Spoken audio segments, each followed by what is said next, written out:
Boa tarde, pessoal. Dando continuidade às palestras de hoje, teremos o prazer de assistir a palestra sobre produção de soro hiperimune, ministrada pela Thais Helena Gamon, que é médica veterinária, especialista em raiva e em outras encefalites virais pelo Instituto Pasteur, é mestre em ciências pela Faculdade de Medicina Veterinária da USP e atualmente ela faz doutorado em biotecnologia no Laboratório de Virologia Clínica e Molecular, sob a orientação do professor Dr. Edson Durigon. Seja bem-vinda, Thaís.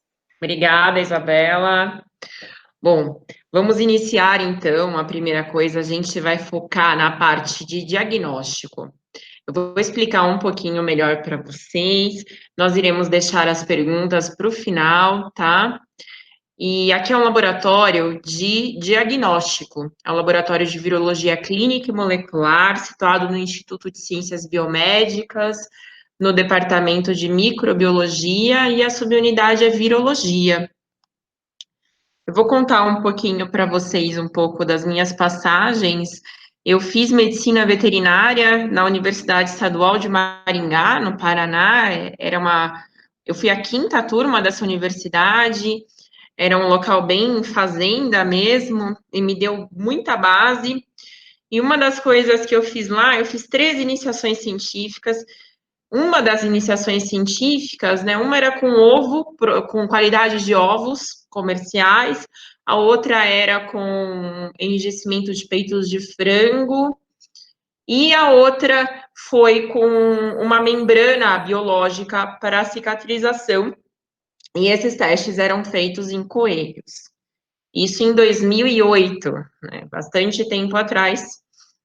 Jamais imaginei que eu ia trabalhar com coelhos novamente, mas eu vou ir contando o restante para vocês e vamos vendo o que vai acontecer. Depois disso, eu fiz o aprimoramento. Quando eu terminei a faculdade, os últimos 6 meses, eu fiz um estágio aqui em São Paulo. E eu prestei o programa de aprimoramento profissional do Instituto Pasteur. Ele era um programa de aprimoramento pela Secretaria de Estado de Saúde, pelo Fundap. Não existe mais esse tipo de programa de aprimoramento aqui em São Paulo, era um programa muito bom, de 2 anos. Agora tem uma especialização, né, que é algo um pouco diferente, mas continua existindo esse tipo de programa dentro do Instituto Pasteur. E aí, lá nesse instituto, tivemos várias aulas, foi muito enriquecedor, trabalhei com célula, trabalhei com experimentação animal, mas também nos divertíamos. Fomos a vários congressos juntos. Esse, no final das contas, ele era pesquisador do Pasteur, mas ele virou meu orientador de mestrado. E aí, eu fiquei 2 anos no Pasteur. Fiz mais um ano no Pasteur com produção de monoclonais em camundongos para o vírus da raiva. E aí, eu fui fazer um mestrado na Faculdade de Medicina Veterinária e Zootecnia aqui da USP, com aquele rapaz que vocês viram, que é o Enio Mori, um pesquisador do Pasteur, só que ele se credenciou com a universidade, então eu fiquei no VPT, que é a patologia da veterinária. Lá eu desenvolvi um projeto, que foi o estudo de etiopatogenia do vírus da raiva. Trabalhei com camundongos, fazendo inoculação em coxim plantar e intracerebral, né, para fazer uma comparação, para estudar a etiopatogenia do vírus da raiva, porque na época no Pasteur tinham alguns grupos trabalhando com a parte dos tratamentos. Então a gente focou nisso para tratamentos, estudar melhor a etiopatogenia. Defendi, terminei o mestrado, né, em 2015, lá. Trabalhei por 4 anos na Premier, porque a gente sai do mestrado com um desejo, uma vontade de trabalhar né, ter uma carteira registrada. Eu tinha quase 30 anos e não tinha uma carteira registrada e tinha esse desejo, então eu acabei indo. E aí, nos últimos anos, né, eu estava já há um tempo, eu tirei férias lá na empresa, e eu mandei um trabalho meu de raiva para esse congresso que se chama RITA, que é Rabies in the America. E eu fui escolhida para fazer uma apresentação oral mesmo, porque esse congresso ele é feito por pesquisadores que são escolhidos pelos trabalhos e são os pesquisadores que fazem aí o congresso acontecer. E aí eu fui para o congresso, né? Esse é o pessoal do Pasteur, que eu continuei em contato com eles, e voltou a minha vontade de. Falei, não, eu gosto da área acadêmica, eu quero permanecer, né? Quero continuar fazendo a pós-graduação e não dá para conciliar os dois. A empresa me consumia muito tempo, porque eu trabalhava com treinamento e capacitação técnico-científica, e aí eu decidi voltar para o doutorado, então prestei a prova da biotecnologia com o professor Edson Durigon e estou aqui no ICB2. Então, o nosso laboratório é o Laboratório de Virologia Clínica e Molecular, sob a direção do professor Edson Durigon, né? E em todas aí as pandemias que já aconteceram, né? Pandemias ainda não, mas quando teve os problemas com o Zika vírus, nós estávamos aí presentes também nesses trabalhos diferenciados. Eu entrei para o doutorado para fazer esse projeto aqui. Ecoepidemiologia e caracterização molecular de vírus imunossupressores em aves silvestres. Avaliação do potencial de risco para a avicultura brasileira. Qualifiquei esse trabalho no ano passado. Ainda bem que eu fiz uma grande quantidade de experimentos, então ele estava já bastante completo, né? Apresentei ele em alguns congressos internacionais, fui para a Espanha, e estou com este senhor maravilhoso, que é o Edson Dorigon, que só tenho vários ensinamentos aí acontecendo. E aí começou em março, né, mais ou menos, essas notícias, então tivemos a nossa pandemia do coronavírus. E eu, até então, estava lá ainda, né, com várias ideias a respeito do meu projeto de doutorado. Aí, quando começou a pandemia, muita coisa mudou aqui, porque nós não podíamos mais fazer os nossos projetos, só podia entrar aqui no prédio quem estivesse trabalhando com Covid, e aí não só o nosso laboratório, mas diversos laboratórios modificaram a sua estrutura.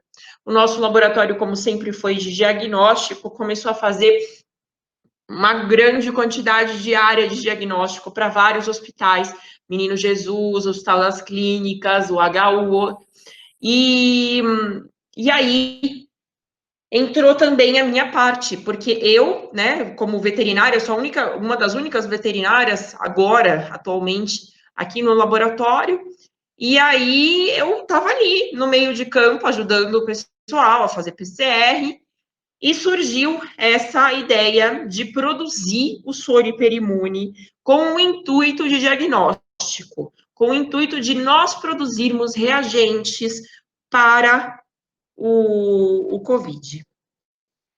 Aí nos associamos, nos associamos a outros dois laboratórios aqui do Instituto, que é o laboratório do professor Luiz Carlos, aqui do ICB, e também da professora Cristiane Guzzo, que começaram a produzir as proteínas. A gente vai conversar daqui a pouco, e é com essas proteínas que a gente faz a solução, né, para ser inoculada nos coelhos.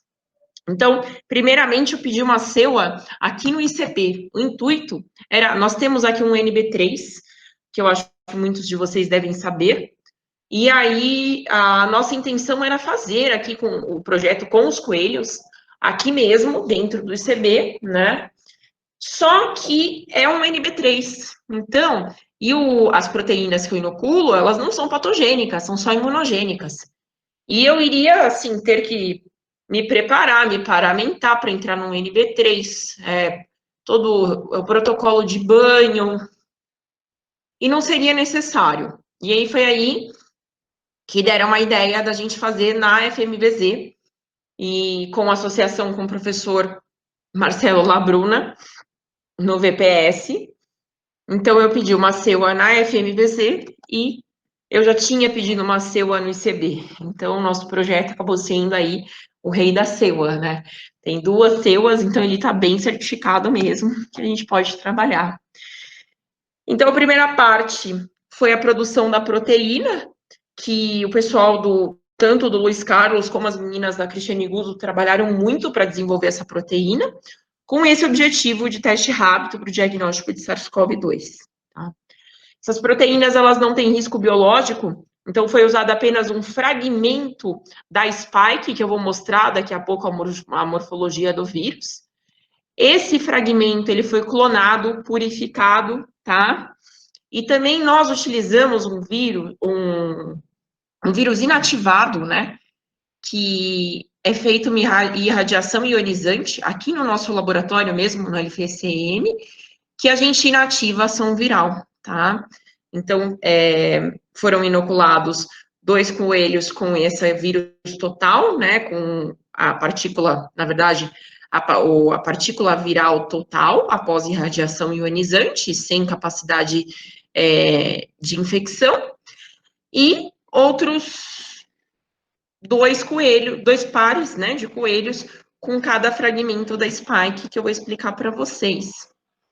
Então, o que nós fizemos? Na verdade, um fragmento da spike e um fragmento do núcleo capsídeo. Então, o que nós fizemos? Nós temos aqui um fragmento da spike, tá? Que nós nomeamos como C5. Então, tem 2 coelhos inoculados com essa proteína, associada com adjuvantes, claro. E temos 2 coelhos inoculados com um fragmento do núcleo capsídeo, que nós nomeamos como FPZ.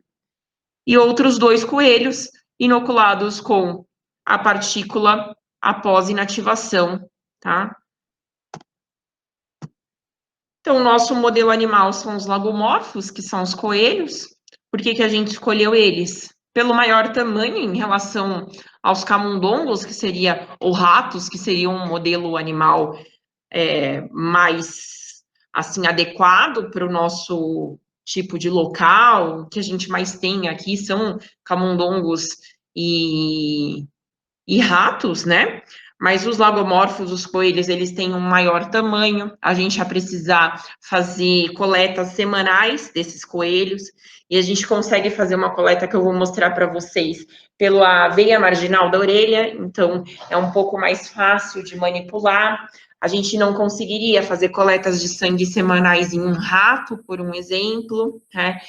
Então, por toda essa facilidade de manuseio, nós escolhemos os coelhos.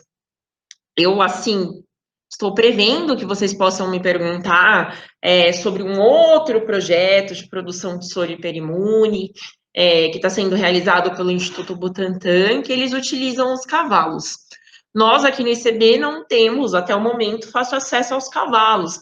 Claro que um animal de maior porte, de porte médio, como as cabras, é até, né, um desejo nosso, um dia, fazer com as cabras, ou com os cavalos, é ótimo, porque você produz uma quantidade enorme de soro e a gente precisa de um soro de boa qualidade, sem hemólise.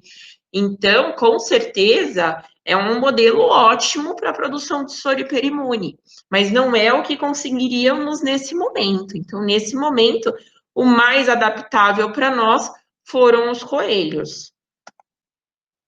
As etapas da produção. Então, nós tivemos 3 inoculações semanais, inicialmente, por via subcutânea.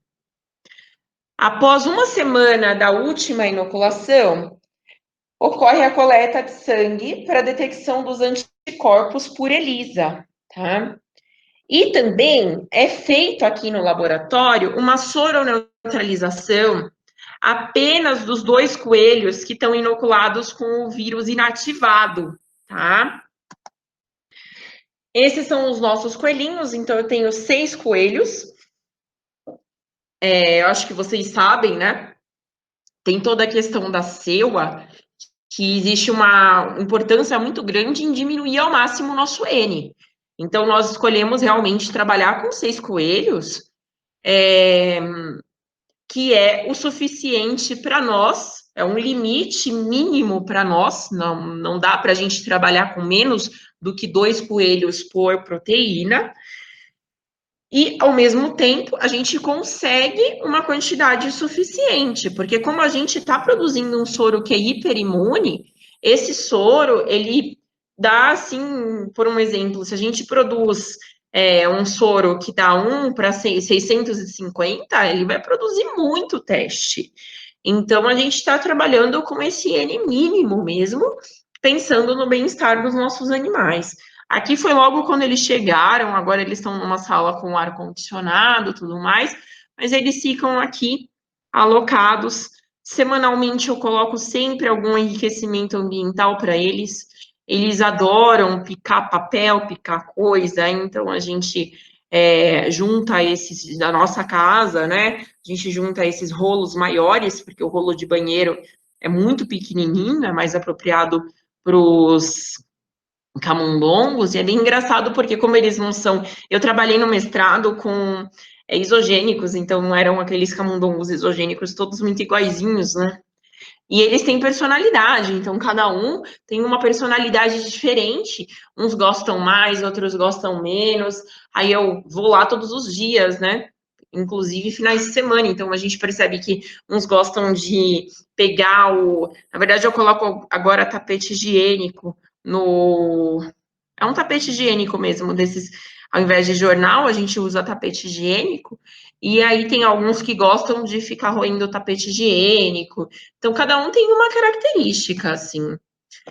E aí, essas são as coletas que eu faço aqui, pela veia marginal da orelha. E essa coleta está sendo semanal, né?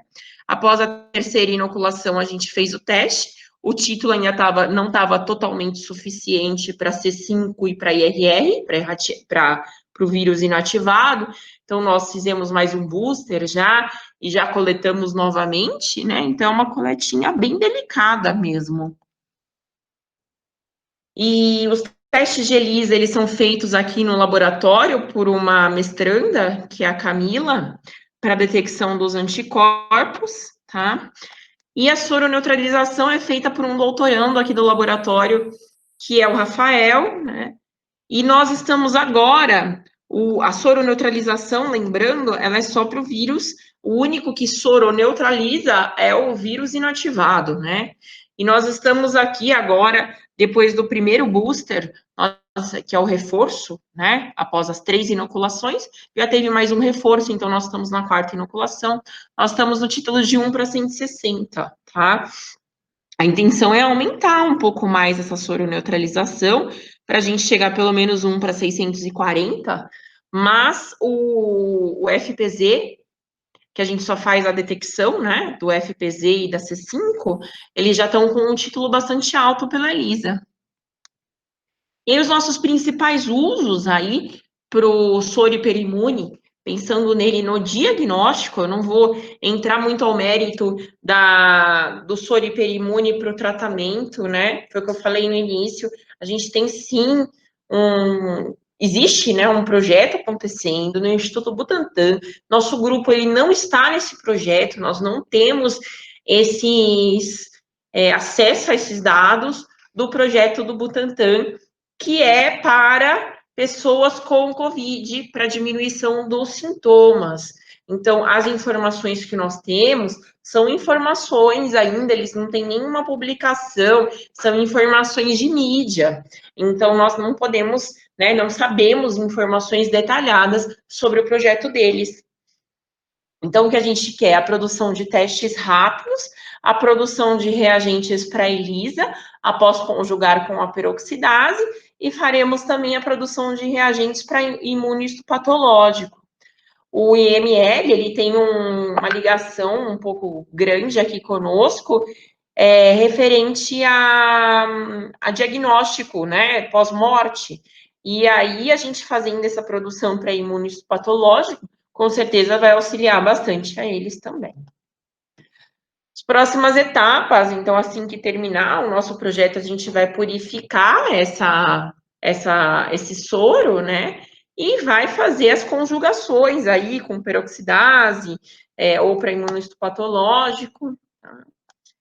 As dúvidas, então, uma das dúvidas que eu sabia que talvez iria surgir, tinha grandes chances de surgir, era em relação ao trabalho que o Instituto Butantan está fazendo, um trabalho lindo, estamos todos torcendo, mas o pouco que nós sabemos, né, que eles estão aí produzindo para ajudar no tratamento da doença, eles têm intenção em diminuir as reações, né? Porque todo soro hiperimune, ele dá muita reação anafilática, reações pós-aplicação, então eles purificam esse soro de uma forma que eles tiram, eu não vou ser precisa, mas eles tiram a porção FAB e deixam apenas a porção FC para poder fazer a neutralização do vírus, tá? São tecnologias bem do Butantan mesmo. E não é o mesmo projeto. Eu agradeço, agora eu vou abrir para dúvidas de uma forma bastante tranquila entre nós, né? Vocês podem perguntar à vontade, eu sei que o nosso tempo é curto. Agora eu vou voltar aqui para a nossa apresentação para eu poder ver o chat, porque eu acho que tem perguntas no chat. Thaís, muito obrigada. Excelente apresentação. Eu que agradeço. Agora eu vou passar. Imagina, muito obrigada mesmo. Vou passar para a Stephanie fazer as perguntas agora para você. Stephanie. Oi, Thaís, tudo bom? Boa tarde. O Luiz Fernando perguntou por que os tratamentos com soro são menos divulgados do que os com vacina? Então, eu sabia que iam surgir muitas dúvidas aí relacionadas a soro para tratamento, né? Mas com certeza ainda não é outro grupo, não é o mesmo grupo. Mais uma vez, nós estamos fazendo para diagnóstico, nem temos contato com o grupo do Butantan, estamos aqui no ICB. E, na verdade, eu não posso nem responder muito essa pergunta, porque realmente não tenho total, né, assim, embasamento para isso, porque nós estamos fazendo o soro com o intuito de produzir os nossos próprios reagentes. O soro hiperimune para o diagnóstico, ele vale ouro, ele é caríssimo, né? Então, é um reagente que nós utilizamos muito, precisamos dele para desenvolver testes rápidos, ou ELISA e tudo mais. Então, por ser algo muito valioso, muitas vezes difícil, a um bom soro hiperimune de boa qualidade, por isso que nós estamos produzindo. Mas o nosso intuito não é o tratamento. Legal. Eu tenho uma outra pergunta também, que é, qual é a escala que essa produção de hipersoro pode ser feita? Estamos com uma escala muito pequena inicialmente, porque tem toda a questão da seua, que eu comentei com vocês, mas por ser um soro hiperimune, se a gente chegar, por um exemplo, em 1/640, ele vai produzir litros, né, praticamente, de testes. Então, a produção, como ele é muito concentrado, ele vai ser diluído para ser utilizado no teste. Então, a rentabilidade dele é muito alta. Certo. Temos outra pergunta aqui também, que é, os coelhos, eles serão sacrificados depois dos estudos? A gente precisa, na verdade, de soro hiperimune em grande quantidade e em boa qualidade. A produção, a orelha, não sei se vocês viram a foto, mas a quantidade de soro de sangue total, não é nem soro ali, né? É sangue total que eu ainda vou centrifugar para conseguir adquirir soro para esses testes, é uma quantidade muito pequena. Eu coleto da orelha só para fazer essas duas provas, que é o ELISA e a soroneutralização. Então, eu coleto, ainda sendo até uma boa quantidade, eu coleto 2 ml, 3 ml no máximo, sabe, da orelha. E eles já são sedados, eles são tranquilizados, o coelho ele é agitado, né? Eles são tranquilizados para poder fazer. Então, já diminui um pouco a pressão arterial deles. Então, assim, da orelha é impossível a gente só trabalhar com orelha para conseguir o objetivo que a gente quer de produzir soro hiperimune. Então, pela seua, né, com a aprovação de 2 seuas, foi uma das primeiras coisas que eu mostrei para vocês, Esses coelhos, no final, a punção, ela é cardíaca, eles são anestesiados, todo o comitê de ética tem o meu acompanhamento como veterinário e acompanhamento do professor Labruna, que também é veterinário. Então, esse procedimento é realizado por veterinários, nós utilizamos os melhores anestésicos, porque a gente precisa da maior quantidade possível de soro.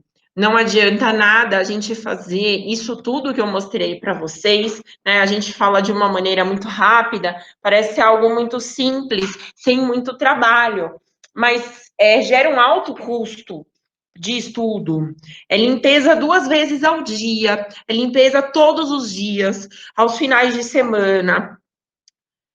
Ração trocada 2 vezes ao dia, água trocada. Então, gera uma alta demanda isso. Não adianta nada a gente fazer tudo isso, né, que a gente está fazendo para não conseguir o que a gente quer. Então, o intuito é a produção de soro hiperimune para ter um diagnóstico rápido, um diagnóstico barato, né, que a população toda consiga ser testada com um reagente nosso. Aqui no laboratório, durante a pandemia, desde março, a gente detectou o primeiro caso, e depois desse primeiro caso, foram diversos casos detectados aqui nesse laboratório. A gente precisa de reagente, né? Eu sei que ainda existe, eu como veterinária, odeio fazer eutanásia. Não é o meu sonho fazer eutanásia, imagina. Nunca gostei, não é o intuito de nenhum veterinário que eu conheço fazer eutanásia, não é o nosso desejo maior, não é esse. Mas é uma situação necessária, tanto é que a gente está trabalhando com um N mínimo, vocês viram? São 6 coelhos apenas, né? 2 coelhos com cada proteína. Isso, antigamente, jamais seria realizado, porque a gente pode ter, durante o período, nós estamos já com eles há 2 meses e meio, a gente pode, nesse período, ter um óbito, né, ter um problema com o coelho, dele ter uma infecção de pele, eles não têm nenhum efeito colateral pela proteína, ficam super bem, sem problema nenhum. Eles são aferidos temperatura todos os dias, pressão arterial, frequência respiratória, e eles ficam extremamente bem. Ingestão hídrica e calórica também. E não adianta nada a gente... Hoje em dia, nas CEUAs, na verdade, nem é muito motivado você fazer um projeto na CEUA e depois doar os animais. É pouquíssimo motivado isso, tá? Todos os animais, a grande maioria dos animais de experimentação, eles vão para a eutanásia, mas eles têm um objetivo para isso. O nosso objetivo é fazer realmente a obtenção da maior quantidade possível de sangue, porque senão eu, Thaís, Edson Durigon, vamos jogar todo o nosso trabalho fora se a gente não conseguir uma boa quantidade, de boa qualidade, sem hemólise. Ah, legal, muito obrigada. A gente tem outra pergunta, que é do Nathan Cerqueira. O tempo estimado de se criar um soro leva mais ou menos tempo do que uma vacina? Bom, a produção total de um soro hiperimune, ela está aí numa média de 3 a 4 meses para a produção do soro. Fora depois o processo de purificação, conjugação e tudo mais. Então, vamos colocar aí 6 meses, assim, jogando para cima, né? 5 a 6 meses total, né? É diferente porque a gente está produzindo soro hiperimune para diagnóstico, a gente não vai precisar fazer as fases clínicas, pré-clínica, enfim, estudos randomizados, a gente não vai ter essa necessidade de fazer os estudos clínicos, porque nossa intenção não é clínica, nossa intenção é diagnóstico, né? Então, também, de novo, não tem como eu comparar isso, porque como a produção, ela é para diagnóstico, e a vacina e o soro para tratamento, que eu acho que é o que ele está pensando, ela precisa de estudos, antes de ser liberada, ela vai precisar de todo o passo a passo de estudos. Acho que é isso, não sei se eu deixei claro. Deixou sim. Perguntaram também qual o custo disso? Qual seria o custo? Eu não consigo detalhar, porque uma parte grande dos materiais, né, nós já tínhamos. Então, as proteínas são produzidas aqui por um outro laboratório, com certeza é um custo alto, né? Tá usando uma bolsista de doutorado para ser a trabalhadora do projeto, então eu já estou recebendo do CNPq, né, para um outro projeto, mas estou fazendo esse outro. Então, assim, claro, estamos dentro de uma universidade, já tínhamos o biotério já estava pronto aqui, né? Lógico, compramos coelhos, mas a produção do soro é uma produção cara, é uma produção demorada. Mexer com experimentação animal não é tão fácil. A gente tem que ter uma gama de medicamentos para caso aconteça de algum dos coelhos adoecerem, a gente já entrar com esse tratamento. Graças a Deus, até o momento não foi necessário. Mas eu tenho comigo anti-inflamatório, corticoide, para caso aconteça alguma coisa. Então, é uma produção cara, é uma produção detalhada.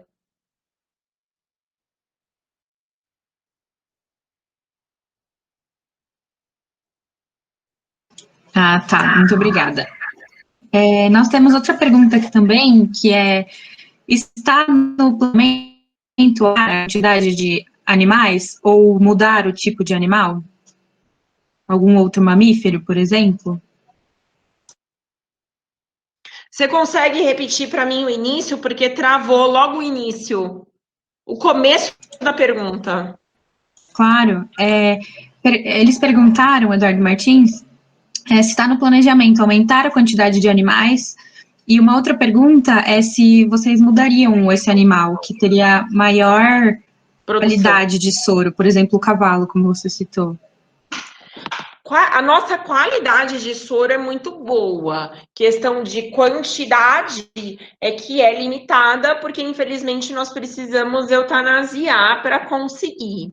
No momento, nós não conseguimos manter, aqui no ICB, por exemplo, nós não conseguimos manter um animal de porte médio, como um caprino ou um equino, né? Nós não temos essa estrutura. Precisaríamos de uma parceria com outro local. Então, assim, sabemos que tem a veterinária, mas a veterinária, o hospital de grandes deles é para tratamento mesmo dos equinos ou dos caprinos, etc. Então, eu não sei até que ponto a gente poderia fazer algo de pesquisa lá, né? Porque é um processo demorado. Então, usaríamos uma baia, que é o local onde o animal fica, usaríamos uma baia por meses, né? Então, nós não sabemos até que ponto isso é viável, por um exemplo, na veterinária, mas existe uma ideia de conversar com o professor Benesse, que é o responsável lá na veterinária sobre isso. Mas agora, no momento, a gente precisa terminar essa produção, a gente precisa colocar isso, já está sendo escrito um paper, mas a gente precisa também colocar isso em prática, colocar esse soro em prática, antes de aumentar a escala de produção, né? A gente precisa primeiro fazer o que a gente quer com isso, né? Como eu falei, o título é alto, então isso é diluído e aí acaba produzindo uma grande quantidade, por mais que você consiga, vou colocar como 200 ml de soro de cada proteína, né? Você consegue fazer ele estando de boa qualidade, no que você conjuga um título alto, você consegue uma escala enorme de diagnóstico. A nossa ideia futuramente é até também, né, de produzir soro hiperimune para outros vírus, porque assim, o Covid está aí, claro, mas existem outros vírus aí também. A dengue também está aí, as influenzas também estão aí, né? Então, estamos falando muito de Covid, mas tem outros vírus aí também. Aí isso vai ter que ficar para um pós-doc, né? Ou para um PEP, alguma coisa assim. Bom, então nós temos uma última pergunta, pessoal, se vocês quiserem fazer, ainda está liberado. Mas eu estou disponível. Eu ia perguntar se teria como fazer esse soro de forma artificial. Não. Até o momento ainda não, né? Porque a célula, ela não teria como a gente fazer isso para diagnóstico, né? Para conjugar. Então, por enquanto, todos os soros hiperimunes, eles são feitos em soro mesmo, né? A obtenção do soro sanguíneo, essa é a ideia do soro hiperimune.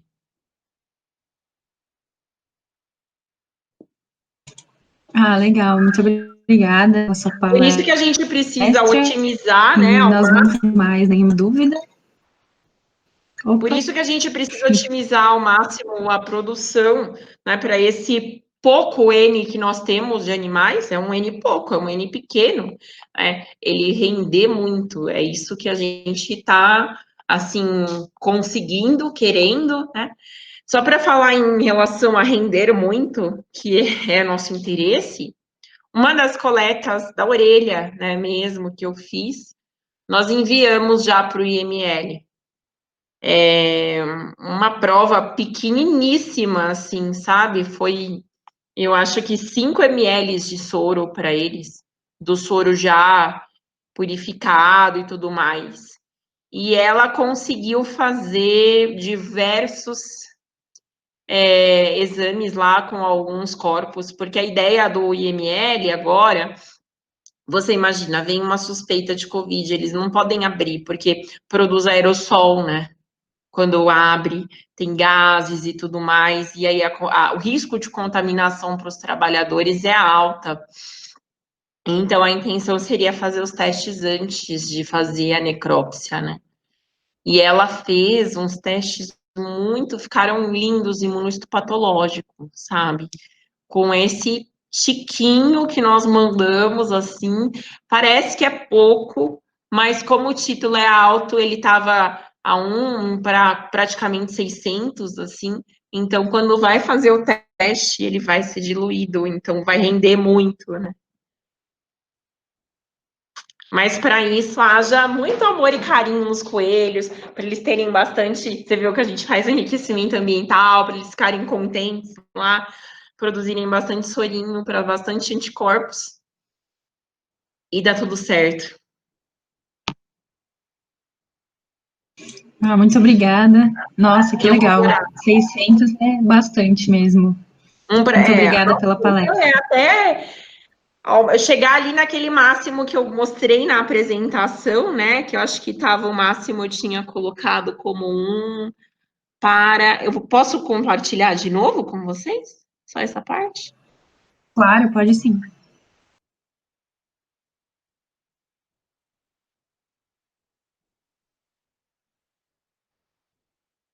Ele estava a 1 para.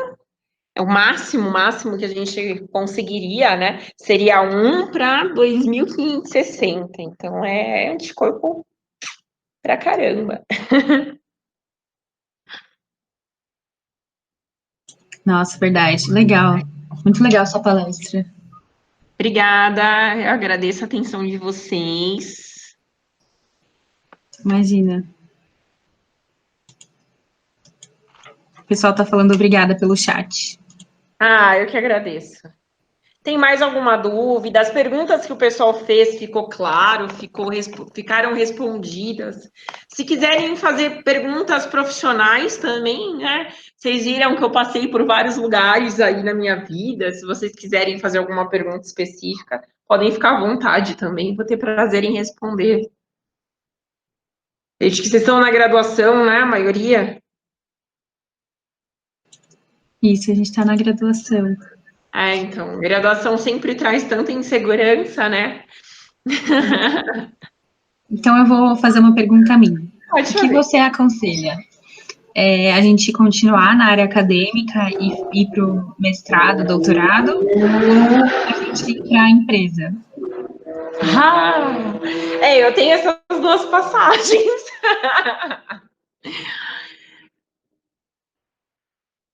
Eu contei mais um pouquinho para vocês, né? daquela questão assim, terminei o mestrado, eu estava muito na área acadêmica e aí me deu aquela vontade. Eu preciso ter uma carteira registrada, sabe? É aquelas necessidades que a gente tem, que a gente ouve da família. O pai falando, nossa, mas você ainda não trabalha, né? Porque você está no mestrado e a sua família está falando que você ainda não trabalha, né? E é um trabalho, é visto de uma maneira muito errada pela nossa sociedade. Então, eu acho que eu tive que ir, né, na minha vida, eu tive que ir para a empresa para ver que o meu pensamento estava errado.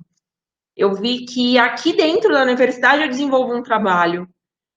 A gente fica muito focado com o nosso projeto, muito agarrado com o nosso projeto. Igual o que aconteceu agora, eu acho que o Covid, ele trouxe muito ensinamento de vida para a gente. Porque, que nem exemplo, né, eu deixei o meu trabalho de lado, meu trabalho de doutorado, ele está de lado. Isso que eu apresentei para vocês não é o que eu vou apresentar meu doutorado, eu não vou apresentar com isso, né? Eu vou apresentar com o meu projeto de doutorado, que é o projeto inicial. Então, eu acredito que se a vontade é se manter na área acadêmica, se mantenha. A gente tem que ter muita convicção que hoje em dia, nós, provavelmente, vocês, né, mais jovens, bem mais jovens do que eu, nós não vamos mais conseguir prestar, talvez, um concurso, né? Vão ficando cada vez menores. Não estou falando que não vão mais existir, não consigo dizer isso. Mas quando eu estava no mestrado, minha vontade era prestar um concurso. Agora, a minha vontade já mudou. Eu pretendo continuar na área acadêmica, mas talvez mais na área da inovação, porque a área acadêmica, hoje em dia, ela é isso, né? Há anos atrás, a gente pensava em continuar na carreira acadêmica, a pessoa já falava para você, você quer ser professor, né? Hoje em dia não tem necessidade de eu ser professor para estar na área acadêmica. E nada impede a nós também fazer o mestrado, o doutorado e ir para a empresa e levar essa inovação acadêmica para a empresa. Isso, os aprendizados, eles só se somam, sabe? Igual, quando eu trabalhei na empresa, eu trabalhei numa área de treinamento.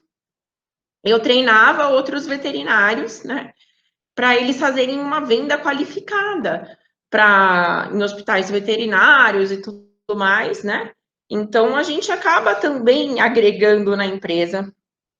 Muita empresa, elas gostam muito de ter palestra com as pessoas da área acadêmica. Aliás, a grande maioria das empresas, elas chamam, elas fazem parceria, né, com a academia. É importante esse networking. E respondi. Respondeu. Tem o pessoal pedindo aqui se você está aceitando iniciação científica no seu laboratório.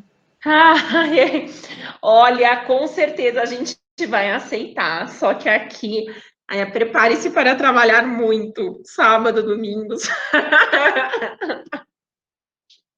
Aqui não tem dia, não tem noite, não tem manhã, não tem feriado.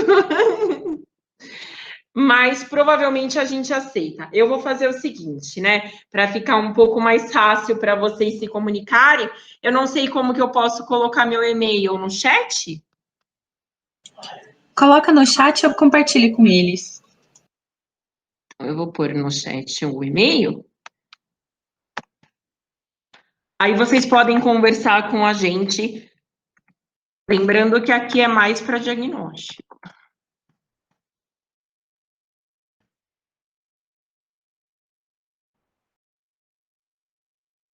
Nós tivemos durante toda a nossa pandemia 2 ICs aqui que vieram da Bahia. Magníficas, nossa, ajudaram muito a gente durante a pandemia no diagnóstico, né? Vão sair daqui com vários papers publicados, aí mesmo bem novinhas, já vão sair com algumas publicações legais, porque a gente trabalhou muito na pandemia e acabou, né? É uma troca, né? Então, os benefícios são para ambos, assim. A gente gosta bastante de IC, não exploramos ICs aqui. somos todos iguais, assim, não temos muitas diferenças, não. Até porque já fomos ICs, né? Eu fiz 3 ICs na graduação. E você tinha comentado que o seu projeto do CNPq não era esse, né? Qual que era? O meu projeto, ele é o das aves migratórias. Eu mostrei aqui também. Vou compartilhar de novo, tá? Tá, já está compartilhado. Ah, então pronto. É a ecoepidemiologia e caracterização molecular de vírus imunossupressores em aves silvestres. Uma avaliação do potencial de risco para a avicultura brasileira. Esse é o meu Ah, projeto. que legal. Trabalhei com as aves migratórias. Ah, legal, Thaís. Muito obrigada. O pessoal no chat está adorando, te elogiando. Depois você entra no YouTube e dá uma olhada. Ah, eu Muito quero obrigada ver. pela palestra. Eu que agradeço vocês, gente, pela oportunidade. Obrigada. E eu estou à Obrigada, disposição. Thaís. Vocês podem mandar mensagens para a gente aí, pelo e-mail que você compartilhou com eles. Eu compartilhei. É o tagamon@usp.br. Aí pode colocar que foi da palestra sobre CES, que vocês são alunos de biotech, né? A maior parte aqui do diagnóstico ele é humano. A gente tem um trabalho aqui, só para contar um pouquinho o que nós fazemos no laboratório, né? Nós temos uma parte que faz sorologia da raiva para a União Europeia. É o único laboratório no Brasil credenciado pela União Europeia para fazer sorologia da raiva para cães, gatos, animais, pets, né? As pessoas que vão viajar acabam levando os pets junto. Então, nós somos o único laboratório credenciado para isso. Essa é a parte animal aqui. Temos a parte das aves migratórias para pesquisa, que temos bastante coisa sendo realizada, que já foi realizada, né? Agora está um pouco parado por causa do diagnóstico de Covid, e os diagnósticos gerais, né? A gente diagnostica vírus respiratórios, exantemáticos. Então, nós temos os dengues todos, o Zika, chikungunya, né? Os vírus respiratórios também, adenovírus, os herpes vírus, as influenzas. Então, nós trabalhamos com esse tipo de diagnóstico. RSV, né, que chove de criança com RSV, chove. Ah, legal. Muito obrigada pela palestra. Eu que agradeço. E finalizamos por aqui. A Isa quer falar Obrigada. alguma coisa? Está mutada, Isa.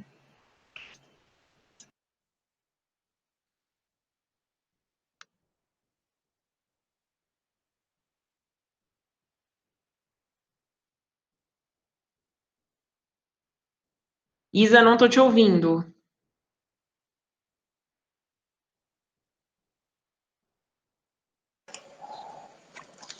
Desculpa, gente, deu um problema. Só queria te agradecer, Thaís. Muito obrigada pela palestra, foi excelente. Ah, Isa, obrigada. Bom, para quem não sabe, eu não sei se a Isa já contou para vocês, mas nós temos um Instagram. Olha aí, eu já fazendo a minha parte blogueirinha. Não, eu não sou nada blogueirinha, mas nós temos um Instagram, né? Que eu acho que a maioria de vocês seguem, mas quem não segue, assim, se puder dar uma seguidinha na gente, a gente agradece demais. Que é o biotecnologia.usp, Instagram e Facebook. E eu e a Isa e outras pessoas também somos das pessoas que tentamos colaborar. Fazer divulgação científica, né? E tá bom, no tempo certinho. Obrigada, Thaís. Imagina, gente. Beijo, tchau, tchau.